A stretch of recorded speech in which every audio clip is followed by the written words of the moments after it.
Hi പ്രിയമുള്ള സുഹൃത്തുക്കളെ, മഴയായതുകൊണ്ട് നെറ്റ് പോകുന്നു, കറണ്ട് പോകുന്നു, ഇടയ്ക്കിടയ്ക്ക് വൈഫൈക്ക് പ്രശ്നമുണ്ട്, മൊബൈൽ ഡേറ്റ ഉപയോഗിക്കാൻ പറ്റുന്നില്ല, ഒരുപാട് പ്രശ്നങ്ങളുണ്ട്. അപ്പോൾ വയനാട്ടിലെ ജനങ്ങൾ അനുഭവിക്കുന്ന പ്രയാസമൊക്കെ വെച്ച് നോക്കുമ്പോൾ നമുക്കൊന്നുമില്ലെന്ന് തന്നെ പറയാം. ഇപ്പോൾ വളരെ വൈകിയ സാഹചര്യത്തിൽ ഒരു ലൈവിൽ വന്നത് എന്തിനാണ് എന്ന് നിങ്ങൾക്കറിയാം. ഇറാനും ഇസ്രയേലും തമ്മിലുള്ള യുദ്ധം അത് ലോക രാജ്യങ്ങൾ തന്നെ വളരെ വേദനയോടെ പ്രതീക്ഷയോടെ ഉറ്റുനോക്കിക്കൊണ്ടിരിക്കുകയാണ്.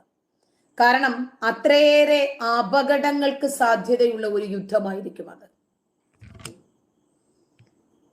കറണ്ട് പോകുന്നതാണ് കുറച്ച് മങ്ങുന്നത്, അത് സാരമാക്കണ്ട. മോനെ ഡോറ് കുറച്ചൊന്ന് തുറന്നല്ലോ.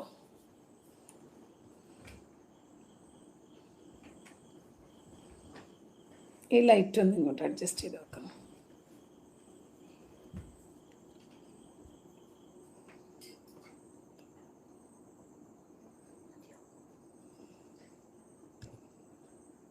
കുറച്ചും കൂടി ഇങ്ങോട്ട്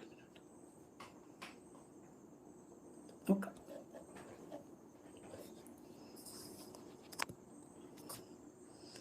അതായത് ഇപ്പോ 24 മണിക്കൂർ മുതൽ 48 മണിക്കൂർ വരെയാണ് ഇറാൻ പറഞ്ഞ കാലാവധി.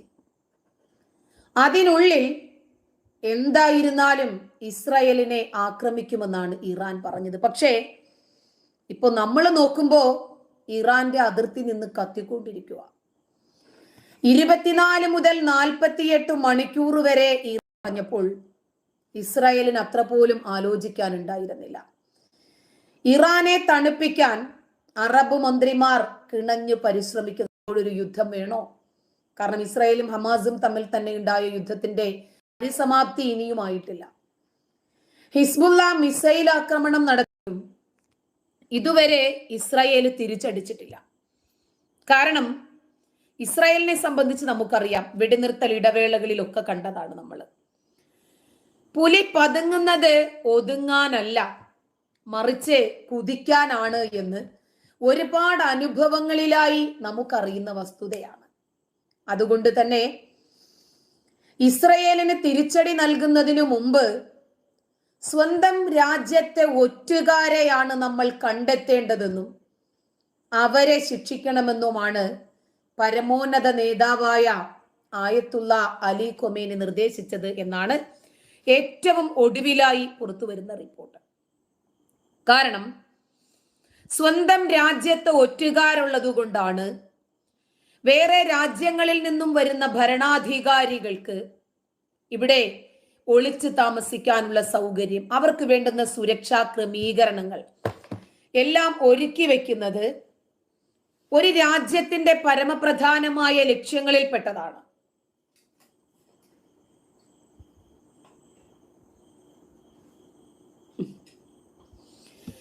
അപ്പോ ആ രാജ്യത്തിന്റെ സുരക്ഷയെ കൂടി ബാധിക്കുന്ന വിഷയമാണിത്.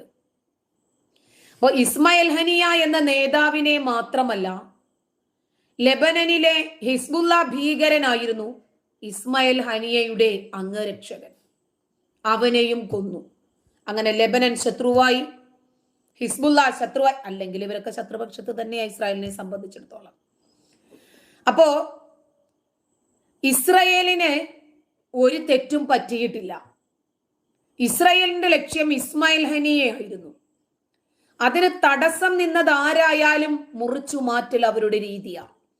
പക്ഷെ ഇറാൻ ഇപ്പോ പറയുന്നത് ആ രൂപത്തിലൊരു ഓപ്പറേഷൻ ഇസ്മായിൽ ഹനിയ താമസിക്കുന്ന മുറിക്കകത്ത് നടത്തണമെങ്കിൽ 3 സ്ഥലങ്ങളിലാണ് ബോംബ് സ്ഫോടനം നടന്നത്. മുറിയില് 3 3 മൊബൈൽ ബോംബ് ഘടിപ്പിച്ചിരുന്നത്. അപ്പോ ഇതിനകത്ത് തന്നെ, അതായത് ഇറാന്റെ റവല്യൂഷണറി ഗാർഡ്സ് വിചാരിക്കാതെ ഒരിക്കലും അങ്ങനെ ഒരു ഓപ്പറേഷൻ ചെയ്യാൻ മൊസാദിന് സാധിക്കില്ല എന്ന നിഗമനത്തിലാണ് ഇപ്പോൾ അലി ഖൊമേനി പറയുന്നത്. അതുകൊണ്ട് ആദ്യം, അതായത് ഇസ്രയേലിനെതിരെ നമ്മൾ തിരിയുന്നതിന് മുമ്പ് നമ്മുടെ ഈ ഓപ്പറേഷൻ എല്ലാം അവർ അറിഞ്ഞുകൊണ്ടിരിക്കുമല്ലേ. ഇപ്പൊ മൊസാദ് അല്ലേ ചിലപ്പോ ഇറാന്റെ പരമോന്നത നേതാവായ ആയത്തുള്ള ഖൊമേനിയുടെ വലതും ഇടതും നിൽക്കുന്നത് മൊസാദിന്റെ ചാരന്മാരായിരിക്കും. ഇറാൻ ഇപ്പോ അക്ഷരാർത്ഥത്തിൽ പേടിച്ചു ഭയന്നു എന്ന് തന്നെ പറയാം. അതുകൊണ്ട് ഇസ്രയേലിന് നൽകുന്ന തിരിച്ചടി തൽക്കാലം അവിടെ നിൽക്കട്ടെ. ആദ്യം ഇറാനിലെ ആരാണ് മൊസാദിന് ഇസ്മായിൽ ഹനിയയെ ഒറ്റുകൊടുത്തത്, അവരെ കണ്ടെത്തുക, ശിക്ഷിക്കുക എന്നതാണ് പരമപ്രധാനമായ ദൗത്യമെന്നാണ് ഇറാന്റെ ആശയം. എല്ലാ രാജ്യങ്ങളുടെ മുമ്പിലും ഇറാൻ നാണം കെട്ടുപോയല്ലോ. കാരണം വേറെ ഒരു രാജ്യത്തിന്റെ ഭരണാധികാരിക്ക് പോലും ഇറാനിൽ സുരക്ഷിതത്വമില്ല എന്ന് മനസ്സിലാകുമ്പോൾ മറ്റു രാജ്യങ്ങളിലെ ഭരണാധികാരികൾ അവിടെ വരാൻ ഭയക്കും. ഇപ്പോ ഇസ്രയേലിന്റെ മൊസാദ് പുറത്തുവിടുന്ന വാർത്ത, അതാ ഞാൻ പറഞ്ഞത്, ഇറാന്റെ അകത്ത് തന്നെ എമ്പാടും ചാരന്മാരുണ്ട് മൊസാദിന്. 3 ദിവസം കൊണ്ട് റഷ്യയുടെ 12ഓളം ആർമി കാർഗോ ഫ്ലൈറ്റുകളാണ് ഇറാനിൽ വന്നിറങ്ങിയത്. ഇറാൻ മുഴുവനും മൊസാദിന്റെ റഡാറിൽ തിളങ്ങി നിൽക്കുവാണ്. അതുകൊണ്ട് അവര് മുക്കുന്നതും മൂളുന്നതും വരെ മൊസാദിന് അറിയാൻ കഴിയുന്നുണ്ട്. അപ്പോ ഇത്രയും ഫ്ലൈറ്റുകൾ, അതും കാർഗോ ഫ്ലൈറ്റുകളാണ്, 12 എണ്ണത്തോളം ഇറാനിൽ വന്നിറങ്ങി. ഇത് വെറുതെ വന്നതല്ല. അതായത് റഷ്യൻ സെക്യൂരിറ്റി ചീഫ് ഷോയിഗോ തന്നെയാണ് ഇറാനിൽ നേരിട്ടെത്തിയത് ഒരു ഫ്ലൈറ്റിൽ. കഴിഞ്ഞ ദിവസം ഇറാൻ, അതായത് മെഹ്ദി ഹുസൈൻ പറഞ്ഞ ഒരു കാര്യമുണ്ട്. ഇറാന്റെ നേതാവാണ്. ഇസ്രായേൽ എന്ന തീവ്രവാദി ഡീപ് സ്റ്റേറ്റിനെ ഇല്ലാതാക്കണമെങ്കിൽ ആദ്യം മിഡിൽ ഈസ്റ്റിലെ അമേരിക്കൻ ബേസുകൾക്ക് ഒരു ഭീഷണി സൃഷ്ടിക്കണം. എങ്ങനെയുണ്ട്? ആരാണ് തീവ്രവാദികളെന്നും ആരാണ് മിതവാദികൾ, ജനാധിപത്യവാദികളെന്നും മാനവവാദികൾ ആരാണെന്ന് കൃത്യമായി നോക്കുന്നവർക്കറിയാം. അതുകൊണ്ട് അമേരിക്കയാണ് ഇസ്രായേലിന് പിന്തുണ പ്രഖ്യാപിക്കുന്നത്. അതുകൊണ്ട് അമേരിക്കയ്ക്ക് ഒരു കുരുക്കിടണം, അമേരിക്കയ്ക്ക് ഒരു ഭീഷണി സൃഷ്ടിക്കണം. റഷ്യയുടെ ബുദ്ധി കൊള്ളാം. ഇത് ഇസ്രായേൽ അറിഞ്ഞിട്ടുമുണ്ട്, അമേരിക്ക ഇതിനോടകം തന്നെ അറിഞ്ഞു കാണണം. 1962 സോവിയറ്റ് യൂണിയൻ നേതാവായിരുന്ന നിക്കിത ക്രൂഷ്ചേവ് അമേരിക്കയുടെ മൂക്കിനു തുമ്പിൽ ക്യൂബയിൽ ആണവ മിസൈൽ സ്ഥാപിച്ച അതേ സ്ട്രാറ്റജി, അതായത് ചതിയാണ് ചെയ്യുന്നത്. ഒരു രാജ്യം മറ്റൊരു രാജ്യത്തെ രക്ഷിക്കുന്നതിന് വേണ്ടിയാണ്. ശരിക്ക് റഷ്യക്ക് അറിയാം ഇറാന്റെ തീവ്രവാദവും ഇറാന്റെ തീവ്രവാദ സംഘടനകളെ വളർത്തിക്കൊണ്ടുവരുന്നതിലുള്ള അറബ് രാജ്യങ്ങളുടെ ആശങ്കയും ഒക്കെ അറിയാം. പക്ഷേ ഈ രാജ്യങ്ങൾ തമ്മിൽ സൗഹൃദമാകുന്നതിന് അവരുടേതായിട്ടുള്ള ചില അജണ്ടകൾ ഉണ്ടല്ലോ.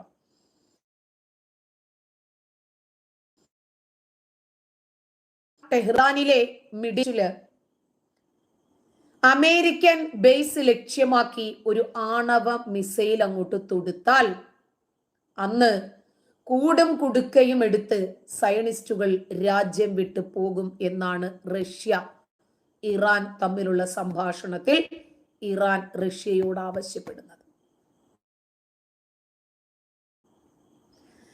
റഷ്യ ഇറാനുമായി ഒരു സൈനിക സഹകരണ കരാറ് സംഭവിക്കാൻ കൂടുതൽ ചാൻസ് ഉണ്ട് എന്നത് കൃത്യമായി ആരെക്കാളുമേറെ ഇസ്രയേലിനറിയാം. ഇസ്രയേല് അത് മനസ്സിലാക്കി തന്നെയാണ് പ്രതികരിച്ചു കൊണ്ടിരിക്കുന്നത്. ഇസ്രയേലിന് വേണ്ടത് ഇറാനെ ആരാണ് സഹായിക്കുന്നത്? ആയുധം കൊടുത്തും സൈനിക ബലം കൊടുത്തും പിന്തുണ കൊടുത്തും ഇസ്രയേലിനെതിരെ ഇറാനെ ഇളക്കിവിടുന്ന ആ ഒരു ചാലക ശക്തി ഉണ്ടല്ലോ, അതിനെയായിരുന്നു അറിയേണ്ടിയിരുന്നത്. അത് മൊസാദിന്റെ റഡാറിൽ കൃത്യമായി തെളിഞ്ഞു. അപ്പോ ഇനിയും അടുത്ത ലക്ഷ്യം ഇസ്രയേലിനെ സഹായിക്കുന്ന അമേരിക്ക, ബ്രിട്ടൻ, ഫ്രാൻസ്, ഇന്ത്യ പോലെയുള്ള രാജ്യങ്ങൾക്ക് തലവേദന ഉണ്ടാക്കുക എന്നതാണ്. കാരണം ഇവര് വ്യക്തമായ അജണ്ടകളോടുകൂടിയാണ് പ്രവർത്തിക്കുന്നത്. ഇവർക്കറിയാം എന്ത്, എപ്പോൾ, ആരോട്, എത്ര ചെയ്യണമെന്ന്. അതിനെ അടിസ്ഥാനപ്പെടുത്തി തന്നെയാണ് ഇവ ചെയ്യുന്നത്. ഇപ്പോ ഇസ്രയേലിന്റെ ബോർഡർ പോലീസിന്റെ അരികിലേക്ക് വന്ന 14 വയസ്സുള്ള ഒരു പലസ്തീനി ബാലൻ, അവൻ ബോർഡർ പോലീസില് ഒരാൾ മുന്നോട്ട് പോയി വിവരങ്ങൾ ആരായുന്നതിന്റെ ഇടയില് പയ്യൻ കത്തിയെടുത്ത് പോലീസിനെ ആക്രമിച്ച് രക്ഷപ്പെടാൻ നോക്കി. പോലീസ് വെടിവെച്ച് വീഴ്ത്തി. അപ്പോ അടുത്തത് പലസ്തീൻ കരയുന്നത് ആർക്ക് വേണ്ടിയായിരിക്കും? അയ്യോ, ഒരു ചെറിയ കുഞ്ഞിനെയാണ് കുഞ്ഞെന്ത് ചെയ്തപ്പോഴാണ് കൊന്നത്, എന്തിനാണ് കുഞ്ഞിനെ കൊന്നത് എന്ന് ആലോചിക്കണം. അപ്പോ ആയുധവുമായി നിൽക്കുന്ന ഈ സൈനികരോട്, പോലീസുകാരോട് ഒരു കല്ലും കൊടുത്തൊരു ചെറിയ കുട്ടിയെ വിടുക, ഇരുമ്പ് നിക്കറിട്ട് പൊട്ടിത്തെറിക്കാൻ വിട്ട ഇതിനേക്കാൾ കൊള്ളാം. എന്നിട്ട് അയ്യോ, ഒരു ചെറിയ കുട്ടിയെ ജൂതൻ ചെയ്തത് കണ്ടോ? എങ്ങനെയുണ്ട്? അതായത് പോലീസിനെ എങ്ങനെയാ കുറ്റപ്പെടുത്താൻ കഴിയുക? കാരണം ഈ കുട്ടി കൊണ്ടുവന്നത് കത്തിയാണ്. കുട്ടി കുത്തി എന്ന് കരുതി ചാവാതിരിക്കത്തില്ല. പ്രായം കൊണ്ടു മാത്രമല്ല, പ്രവൃത്തികൾ കൊണ്ടും അവര് കുട്ടികളായിരിക്കണമെന്നാണ് ഇസ്രായേലിന്റെ ആശയം. പക്ഷേ വളരെ കാലമായി നമ്മളെ തെറ്റിദ്ധരിപ്പിക്കുന്ന മലയാള മാധ്യമങ്ങൾ വാർത്ത കൊടുക്കുന്ന രീതി എന്താ? ഇസ്രായേൽ സൈന്യം അതിക്രൂരമായി പലസ്തീനി ബാലനെ നിഷ്കരുണം വെടിവെച്ചു കൊന്നു. കുട്ടിയുടെ ശരീരത്തിൽ നിന്നും 40 വെടിയുണ്ടകൾ പുറത്തെടുത്തു. കാരണം കുറച്ച് എരിവും പുളിവും ഒക്കെ വേണ്ടേ? ഈ വാർത്ത കാണുന്ന കേരളത്തിലെ ഹമാസ് ഘടകമുണ്ടല്ലോ, കുറെ ട്രോൾ ഉണ്ടാക്കും, കുറെ ക്യാപ്ഷൻസ് ഉണ്ടാക്കും, കുറെ വീഡിയോസ് ഉണ്ടാക്കും. എങ്ങനെയുണ്ട്? കാരണം ഇസ്രയേലിലെ ജൂതന്മാരെ തെറി വിളിച്ച് അവരുടെ പ്രാകൃത മതം ഇങ്ങനെയാണ് എന്നവർ ലോകത്തെ അറിയിക്കും.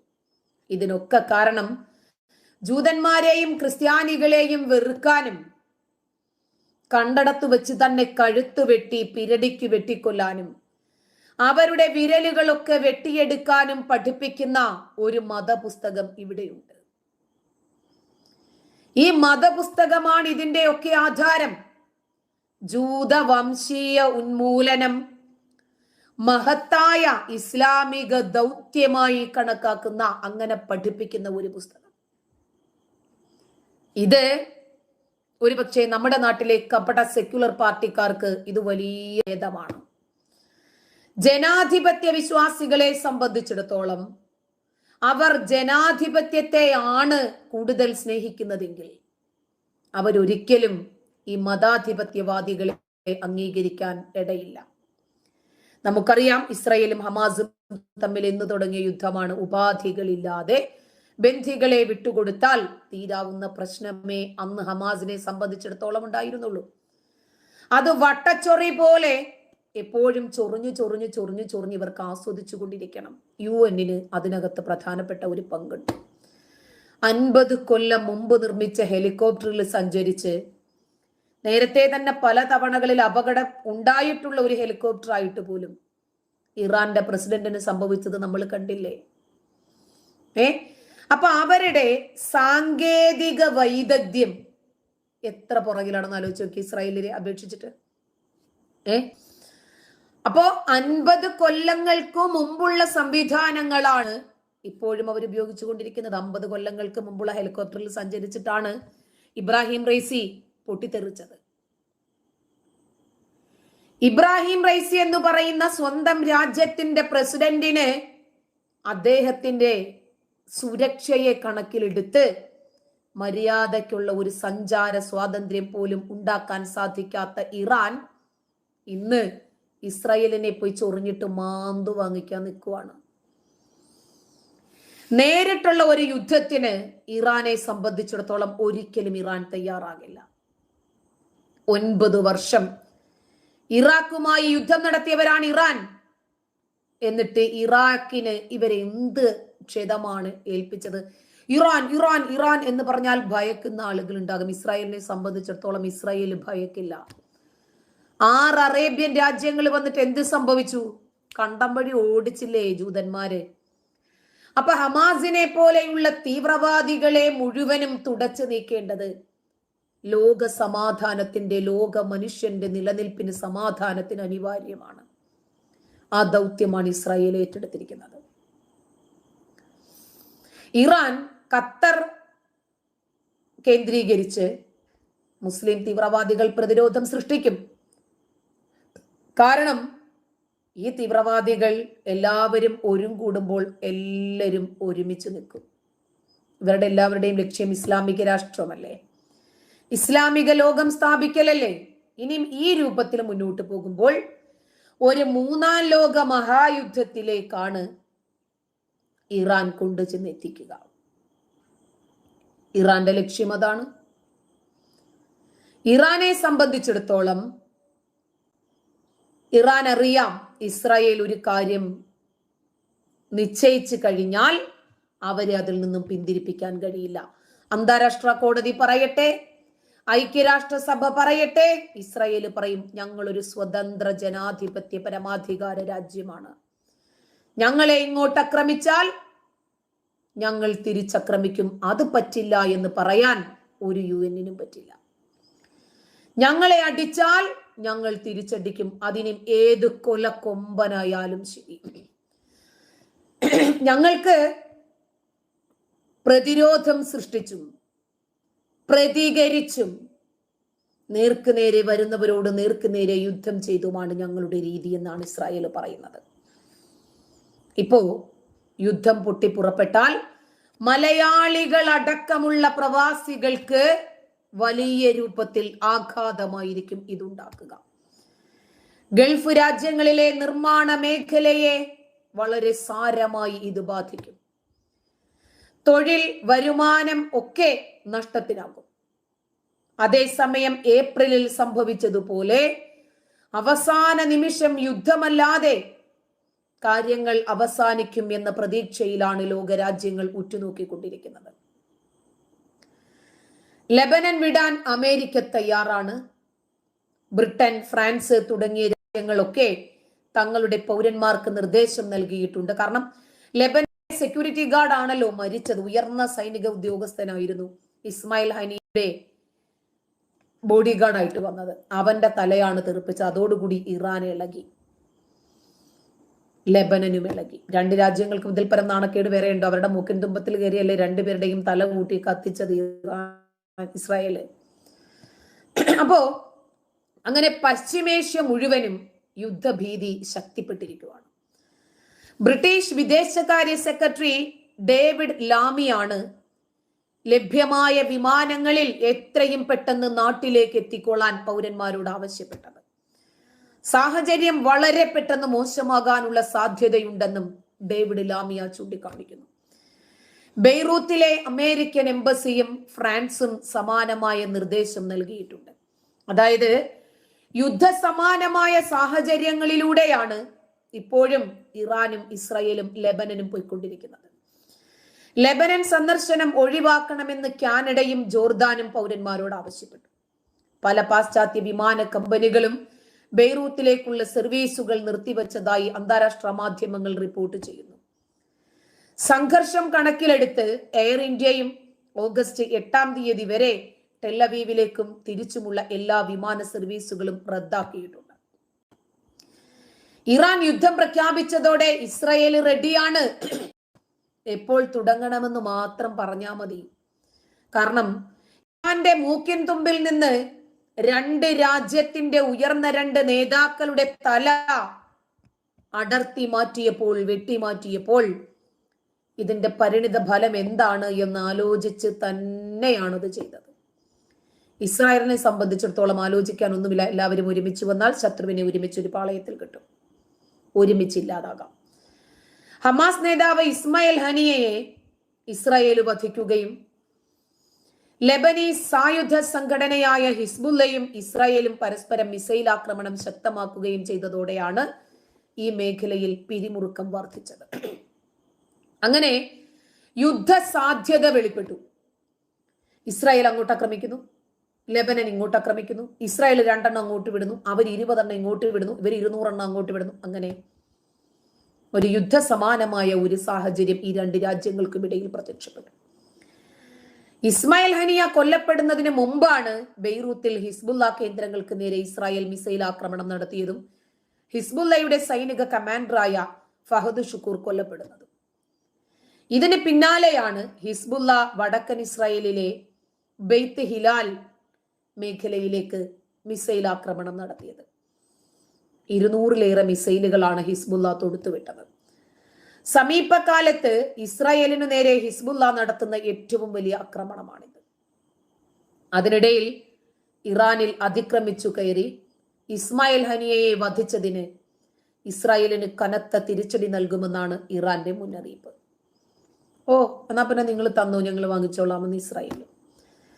അതിർത്തിയിൽ കൂടുതൽ പ്രതിരോധ സംവിധാനങ്ങൾ വിന്യസിപ്പിച്ചു. ആക്രമണ മുന്നറിയിപ്പ് കേവല ഭീഷണിയല്ലെന്നും ഇറാന്റെ ഉറച്ച തീരുമാനമാണെന്നും സൂചനകൾ ലഭിച്ചു ഇസ്രായേലിന്. ലെബനനിലെ ഹിസ്ബുള്ള എന്ന തീവ്രവാദ സംഘടന, ഇറാഖിലെ പ്രതിരോധ സേന, യമനിലെ ഹൂതികൾ, പിന്നെ ഇറാനുമുണ്ടല്ലോ, തങ്ങളോട് ആഭിമുഖ്യം പുലർത്തുന്ന സായുധ സംഘടനകളും എല്ലാമായി ഇറാൻ അധികൃതർ ഇതിനോടകം തന്നെ കൂടിക്കാഴ്ച നടത്തിയിട്ടുണ്ട്. എല്ലാവരും ഒരുമിച്ചുള്ള ശക്തമായ ഒരു പ്രത്യാക്രമണത്തിനാണ് ഇറാന്റെ തയ്യാറെടുപ്പ് എന്നാണ് ഇത് വ്യക്തമാക്കുന്നത്.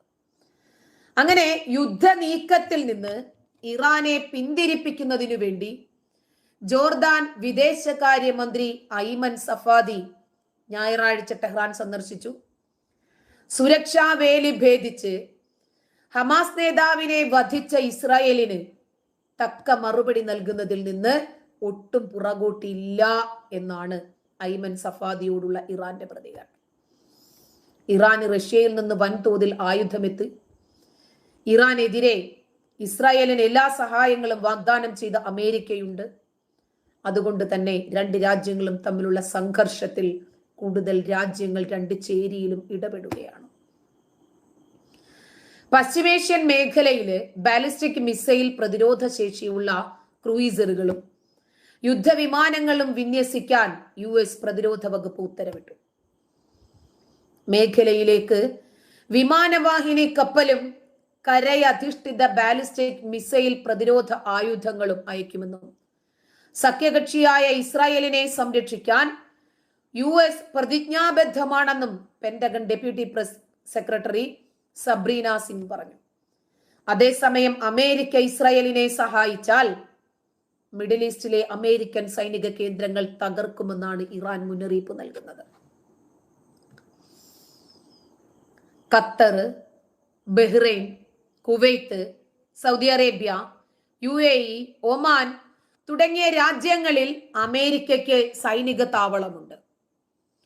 അപ്പൊ അമേരിക്കയുടെ സൈനിക താവളം ഇല്ലാതാക്കുമെന്നുകൂടി ഇറാൻ പറഞ്ഞതോടെ പ്രതിരോധം ശക്തമാകുകയാണ്.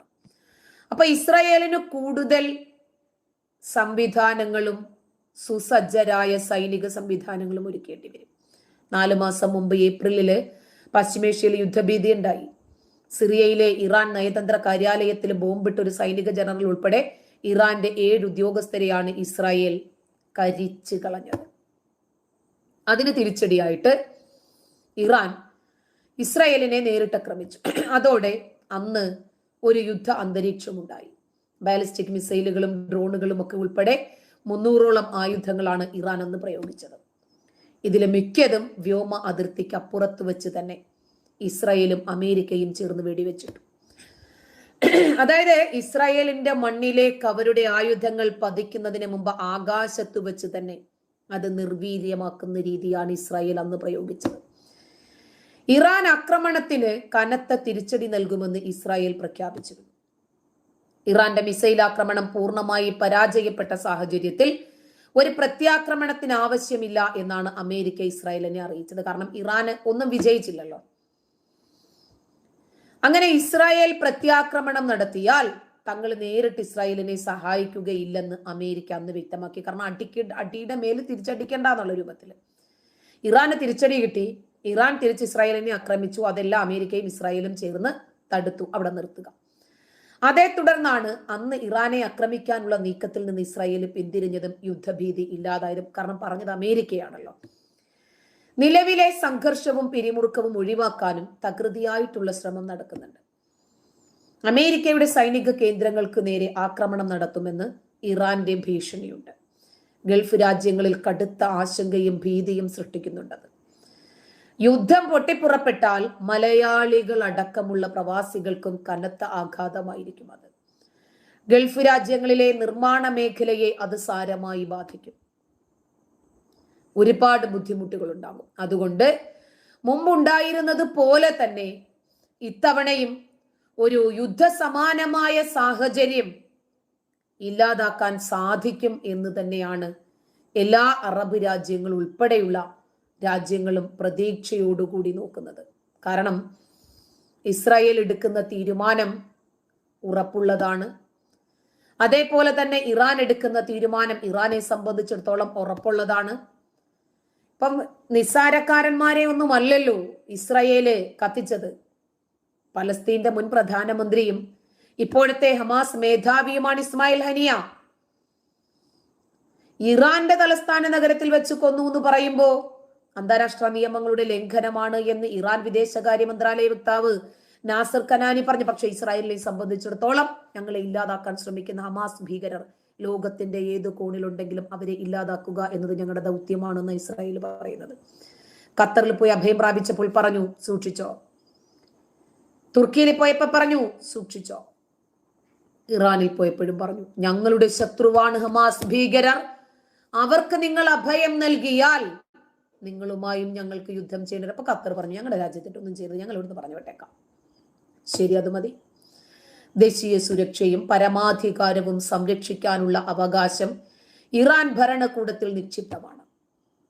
ഇത് ലംഘിച്ച ഇസ്രയേലിനെ അച്ചടക്കം പഠിപ്പിക്കാനും അവരുടെ കുറ്റകൃത്യങ്ങൾ അവസാനിപ്പിക്കാനും ടെഹ്റാൻ അവകാശമുണ്ട് എന്നാണ് അവർ വാദിക്കുന്നത്.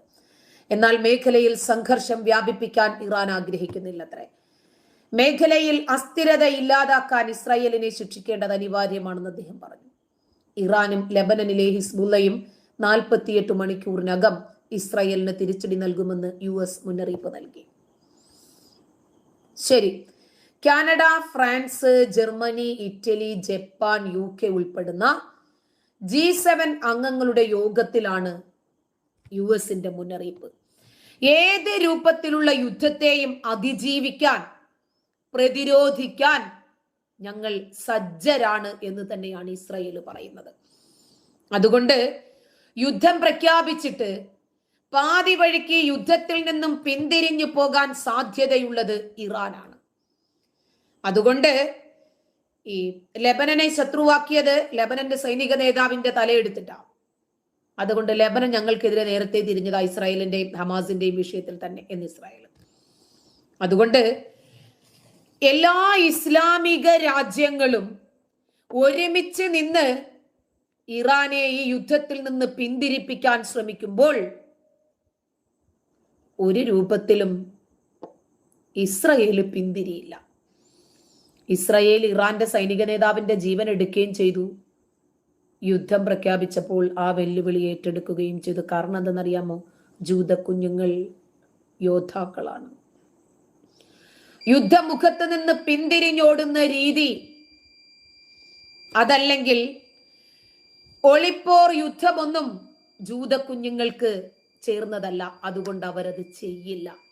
48 മണിക്കൂർ, 24 മുതൽ 48 വരെ മണിക്കൂർ, ഏതാണ്ട് ഇറാൻ പ്രഖ്യാപിച്ച കാലാവധി തീരുന്നതിനു മുമ്പ് ഇസ്രായേൽ ഇറാന്റെ അതിർത്തി കത്തിച്ച് ചാരമാക്കി. നേരം വെളുക്കുന്നതിന് മുമ്പ് എന്താണ് സംഭവിക്കുന്നത് എന്ന് നമുക്ക് കണ്ടു തന്നെ അറിയണം. കാരണം എതിർഭാഗത്തുള്ളത് ജൂതപ്പടയാണ്. ജൂതപ്പടയുടെ കയ്യിലുള്ളത് അത്യാധുനിക സംവിധാനങ്ങളാണ്. ഇറാന്റെ കയ്യിലുള്ളതുപോലെ 50 കൊല്ലങ്ങൾക്ക് പുറകോട്ട് സഞ്ചരിക്കുന്നവരല്ല ഇസ്രായേലിയർ. അവർ ഓടുന്ന കാലത്തിനൊപ്പം സഞ്ചരിക്കുന്നവരാണ്. അതുകൊണ്ട് ഇസ്രായേലിന് ഐക്യദാർഢ്യം പ്രഖ്യാപിച്ചിരിക്കുന്ന ഒരുപാട് രാജ്യങ്ങളിൽ ഒന്ന് സ്വതന്ത്ര ഭാരതമാണ്.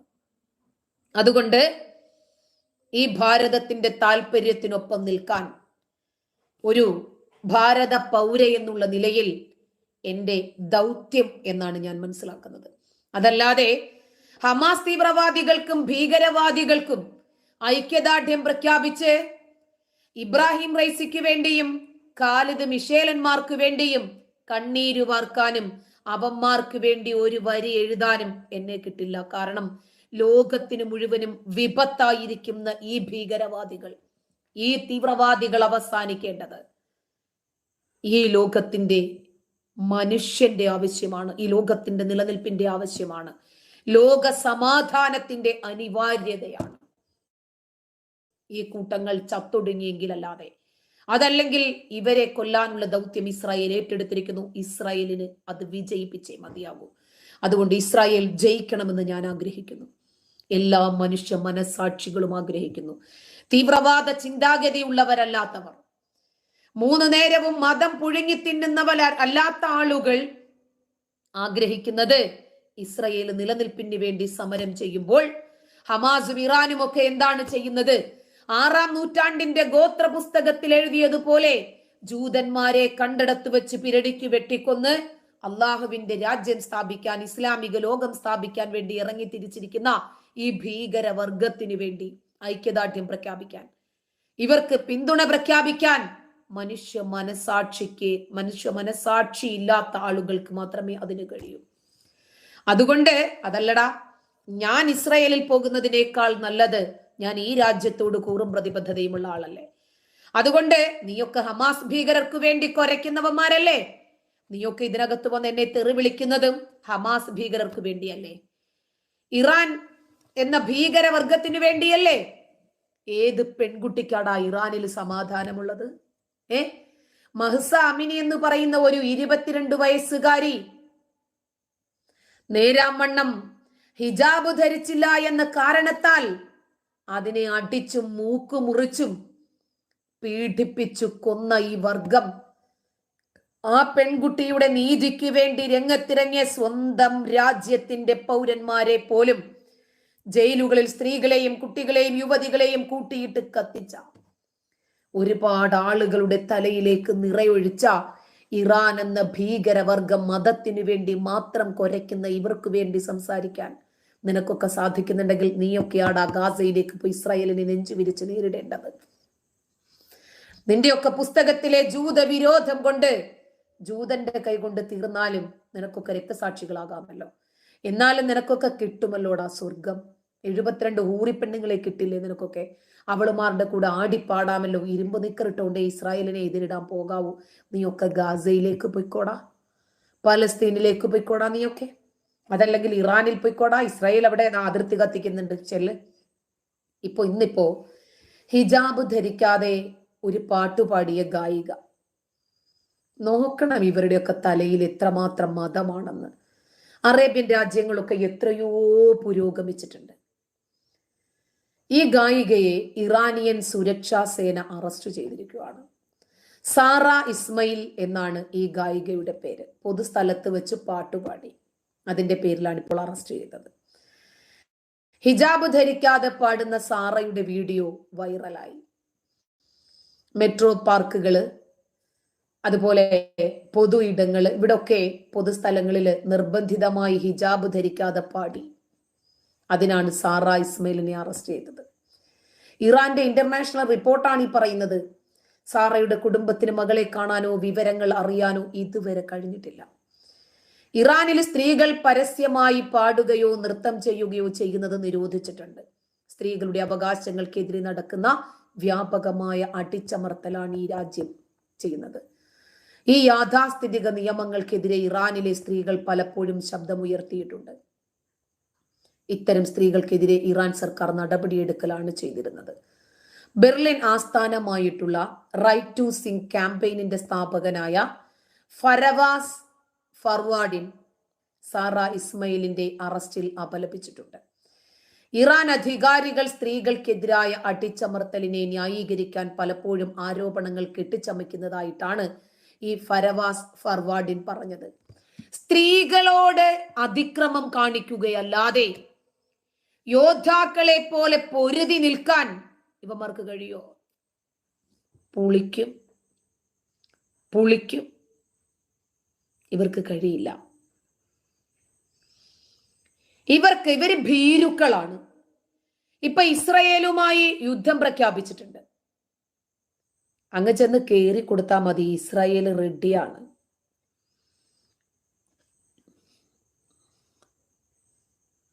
നീ നരകിച്ച് ചാവണം വേശയ്ക്കുണ്ടായവളേന്നോ. എടാ പൊന്നച്ച, നിന്റെ അമ്മ ചെയ്യുന്ന പണി എൻ്റെ അമ്മ ചെയ്യത്തില്ലടാ. എന്തെന്നറിയില്ല. എൻ്റെ അമ്മയ്ക്ക് നല്ലൊരു കെട്ടിയോനുണ്ടായിരുന്നു, അയാൾ മതിയായിരുന്നു. നിന്റെ അമ്മയെപ്പോലെ വേലി ചാടി പലവന്റെ കൂടെ പോയിട്ട് നിന്നെപ്പോലെ ഒരു സന്തതിയെ ഉണ്ടാക്കി വിട്ടില്ലേ നിന്റെ അമ്മ. ഏവന്റേതാണെന്ന് ആർക്കറിയാടാ. പൊന്നച്ചൻ എന്ന് പറഞ്ഞാൽ നീ നിന്റെ അക്ഷരത്തെറ്റ് കണ്ടാൽ അറിയാം നീ ഏതോ ഒരു മുറിയനാണെന്ന്. അപ്പോ നിസാമുദ്ദീൻ എന്താടാ, നിന്റെ ഉമ്മ മറ്റേ പണിക്ക് പോന്നവളാ? അവളെ വിളിക്കുന്ന വിളിയേടാ, എന്നെ വിളിക്കണ്ട. നിന്റെ തള്ളയെ വിളിച്ചാ മതി. നിന്റെ തള്ള അത്തരക്കാരിയാണെന്ന് നിന്റെ കമന്റ് കണ്ടാൽ അറിയാം. അതുകൊണ്ട് അങ്ങോട്ട് ചെല്ല. നിന്നെ ഏവൻ ഉണ്ടാക്കിയതാണെന്നും ഏവനാണ് നിന്റെ തന്തയെന്നും നിന്റെ തള്ളയോട് പോയി ചോദിച്ചല്ലേ. ഉമ്മാടെ സ്വഭാവം ഈ രീതി ആയതുകൊണ്ടേ എന്തായാലും നേരായ വഴിക്കുണ്ടാകാൻ ഇടയില്ല. സച്ചിൻ ഒരു കാര്യം ചെയ്യടാ, നിനക്ക് തള്ളയുണ്ടാ? ഉണ്ടാ? അതോ പെങ്ങളുണ്ടാ? ചെന്ന് ചോദിച്ചല്ലേ.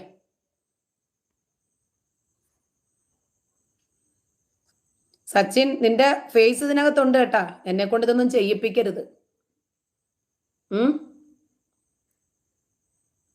അപ്പോ ഈ ഇറാനെ സംബന്ധിച്ചിടത്തോളം നേർക്ക് നേരെ നിന്ന് യുദ്ധം ചെയ്യാൻ പറ്റില്ല.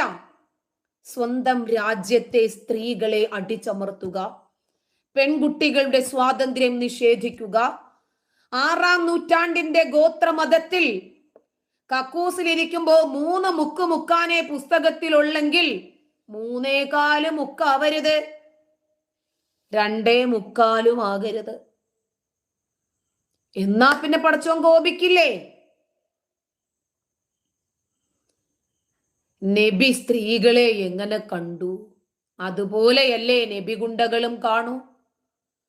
നബി എങ്ങനെയാണ് സ്ത്രീകളെ പരിഗണിച്ചത്? കൃഷിയിടമായിട്ട്. അവിടെ ചെന്നാലും കൃഷി, ഇവിടെയും കൃഷി. മാറി മാറി പെണ്ണുങ്ങളെ കൃഷി ചെയ്ത, അവരുടെ കൃഷിഭൂമികൾ വിശാലമാക്കിയ അയാളുടെ അനുയായികൾ അല്ലടാ നീയൊക്കെ. അപ്പൊ നിനക്കൊക്കെ ഇതല്ലേ പറ്റുള്ളടാ പറയാന്. അതല്ലാതെ എഴുത്തോ വായനയോ വല്ലതും നിനക്കൊക്കെ വശമുണ്ടോടെ? എഴുത്തും വായനയും അറിയില്ല. എന്നാ ബോധവും പൊക്കണവുമുണ്ടോ? ഇല്ല. വല്ല കാര്യങ്ങളും മനസ്സിലാകാനുള്ള വെളിവോ വെള്ളിയാഴ്ചയുണ്ടോ? അതുമില്ല. കാരണം 3.5 വയസ്സ് മുതൽ തലച്ചോറിലേക്ക് അടിച്ച് കയറ്റപ്പെടുന്നത് ഈ മതവിഷമാണ്. ഈ മതവും പേരി പിന്നെ ഉസ്താദുമാർ ഉപ്പ് നോക്കുകയും ചെയ്യും. അപ്പൊ ഇതൊക്കെ ഏതാണ്ട് ചെയ്തും പറഞ്ഞും ശീലിച്ചു. പിന്നെ വീട്ടില് ഉമ്മായെ ചീത്ത പറയുന്ന വാപ്പായെ എടുത്ത് കുമ്മാങ്കുത്ത് കുത്തുന്ന ഉമ്മ, തള്ളയെ ചേർത്തിട്ട് ഓളി ചേർത്ത് ചീത്ത വിളിക്കുന്ന ഉമ്മ. ഇതല്ലേടാ നിന്റെയൊക്കെ പാരമ്പര്യം. അപ്പൊ പിന്നെ ഒരു പബ്ലിക്കിൽ വന്നിട്ട് ഒരാളോട് എന്ത് പറയണം എന്ത് പറയാൻ പാടില്ല എന്ന് നീയൊക്കെ പഠിക്കേണ്ടിയിരുന്നത് നിന്റെ മദ്രസകളിലൂടെയും നിന്റെ വീടുകളിലൂടെയുമായിരുന്നു. എടാ റംഷാദേ, എന്റെ വീട്ടിൽ ആ ഒരു പാരമ്പര്യം ഇല്ലടാ. നിന്റെയൊക്കെ കമന്റുകൾ കണ്ടാൽ അറിയാമടാ, നിന്നെയൊക്കെ നിന്റെ തള്ളമാര് കൂടെ കിടത്തി അങ്ങനെയാണ് പഠിപ്പിച്ചത്. അതുകൊണ്ടാണ് തള്ളയെ കണ്ടാലും മോളെ കണ്ടാലും ഏതൊരു സ്ത്രീയെ കണ്ടാലും നിനക്കൊക്കെ ഉച്ചി മുതൽ ഉള്ളങ്കാല് വരെ ഉദ്ധാരണം ഉണ്ടാകുന്നതിന്റെ കാരണം അതാ. ഈ പൊത്തകമല്ലടാ നിന്റെയൊക്കെ തലയില്. അപ്പൊ പിന്നെ നീയൊക്കെ ഇതൊക്കെ കണ്ടില്ലെങ്കിലും കാണിച്ചിട്ടില്ലെങ്കിലും വലിയ അത്ഭുതമുള്ളടാ. ഉബൈസ അഷ്റഫ് ഇവളുമാരൊക്കെ എന്തിനു വരടി അപ്പിക്കുപ്പായക്കാരി. സമയം ഇത്രയും ആയില്ലടി, പോയി കൃഷി ചെയ്യടി പോടി. കുറെ എണ്ണം കയറി വരുന്ന കാരണം നല്ല 4 ചീത്ത വിളിച്ചാലേ ഇവർക്ക് പ്രതിഫലം കിട്ടും. സ്വർഗത്തിൽ അള്ളാഹു നല്ല കിട്ടുമല്ലോ. സജീറെ, എന്റെ ചില കേൾക്കാനാണ് വരുന്നതെങ്കിൽ അടങ്ങി ഒരു മൂലയ്ക്ക് നിന്നോ. അനാവശ്യമായിട്ടുള്ള കമന്റ് എന്നെ ഇടുകയോ എന്റെ തള്ളയ്ക്ക് വിളിക്കുകയോ ചെയ്താൽ ഞാൻ നിന്റെ തള്ളയുടെ തള്ളയ്ക്ക് വിളിക്കും. കേട്ടോ? അടങ്ങി ഒരു മൂലയ്ക്ക് വന്ന് ഒതുങ്ങി നിന്നോ, പറയുന്നത് കേട്ടോ, ചെലക്കാതെ പൊയ്ക്കോ. കേട്ടാ? അതാണ് നിന്റെയൊക്കെ ആരോഗ്യത്തിന് നല്ലത്. അതല്ലെങ്കിലേ വന്ന വഴിയെ ഞാനങ്ങ് പറഞ്ഞു വിടും. എന്താടി സഫിയ, നിന്റെ ഫോട്ടോ ഉണ്ട്, ഞാൻ എടുത്തിടണ?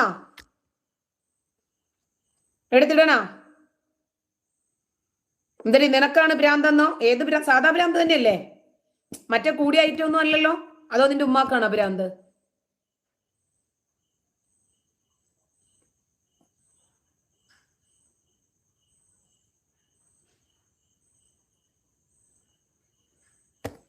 സജീർ ഒരു കാര്യം ചെയ്, പോയിരുന്നേ ഏവനെങ്കിലും ബിരിയാണി തരുന്നെങ്കിൽ പോയി വാങ്ങിച്ച് തിന്നച്ചല്ലേ. നിന്നെ നേരത്തെ ഞാൻ പറഞ്ഞു വിടണമെന്ന് വിചാരിച്ചതാ. പോയിക്കോ. അപ്പോ ഇസ്രായേലിനെതിരെ ഇറാൻ 24 മണിക്കൂർ പണി തുടങ്ങാൻ സമയം കൊടുത്തപ്പോൾ 24 ഒന്നും വേണ്ട, 24 മിനിറ്റിനകം പണി ഞങ്ങൾ തരാമെന്ന് ഇസ്രായേൽ ഇറാന്റെ അതിർത്തിത നിന്ന് കത്തിക്കൊണ്ടിരിക്കുന്നു. ജൂതന്മാരുടെ ബുദ്ധിയെ നിങ്ങൾ നനച്ചാത്താങ്കമാട്ടെ. നന്ദി, ശുഭരാത്രി.